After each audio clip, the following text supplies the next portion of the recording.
Bonjour Edgar, Bonjour. à Kinshasa, en RDC, Oui, et vous avez des questions exa- justement concernant la résolution de l'ONU sur les armes en République démocratique du Congo.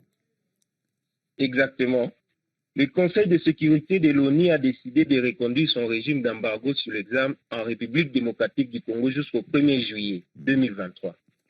Alors, j'aimerais savoir comment expliquer cette décision du Conseil de sécurité alors qu'un tel embargo risque de freiner la capacité du pays à lutter contre les groupes M23. Alors, c'est une excellente question que vous posez, Edgar, et je le dis car plusieurs d'entre vous, et je l'ai encore vu ce matin sur la page Facebook de l'émission, affirment que cet embargo empêche l'État congolais de s'équiper en armes pour lutter justement contre le M23 et les autres groupes armés dans l'Est de la RDC. Bonjour Christophe Vogel. Bonjour. Merci d'être avec nous. Vous êtes directeur de recherche du projet Insecure Livelihoods à l'université de Gand en Belgique. C'est un projet qui étudie la sécurité, la situation sécuritaire dans l'Est de la RDC. On va commencer, on a 3 minutes. On va essayer d'être le plus pédagogue possible. Oui, il y a bien eu au début des années 2000 un embargo sur les armes qui s'appliquait à l'État congolais, mais cet embargo ne s'applique plus depuis déjà un certain nombre d'années. Oui, exactement. La résolution mère de la résolution que l'auditeur vient de mentionner, c'est celle de 2004.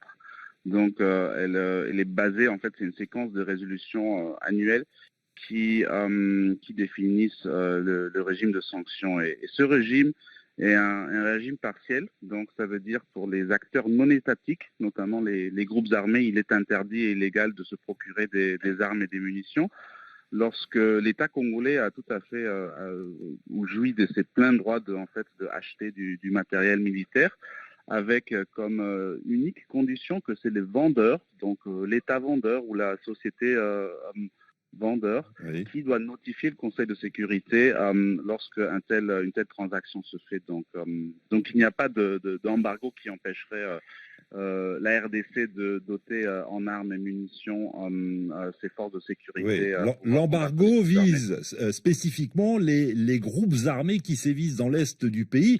En revanche, et effectivement, l'État congolais réclame de retirer totalement ce dispositif dont vous parliez à l'instant de notification préalable, c'est-à-dire effectivement les vendeurs d'armes doivent d'abord informer un comité des Nations Unies qu'ils vont vendre tel type d'armes à l'armée congolaise, mais ce dispositif n'empêche pas à l'heure actuelle la RDC de se défendre, d'acheter des armes pour combattre les groupes rebelles, qu'on soit clair.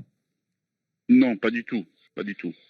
Mais mais ce que disent les autorités congolaises, c'est que ce processus est trop lourd et que il peut y avoir un manque de réactivité de la part des autorités pour acheter des armes, puisqu'ils doivent passer d'abord par ce comité.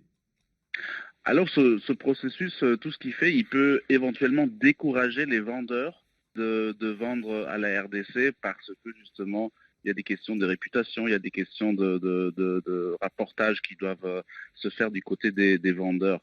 En même temps, il faut aussi savoir que la notification se fait aussi pas toujours. Donc il y a eu plein de cas où cette notification n'a pas été faite dans les derniers 15-20 ans.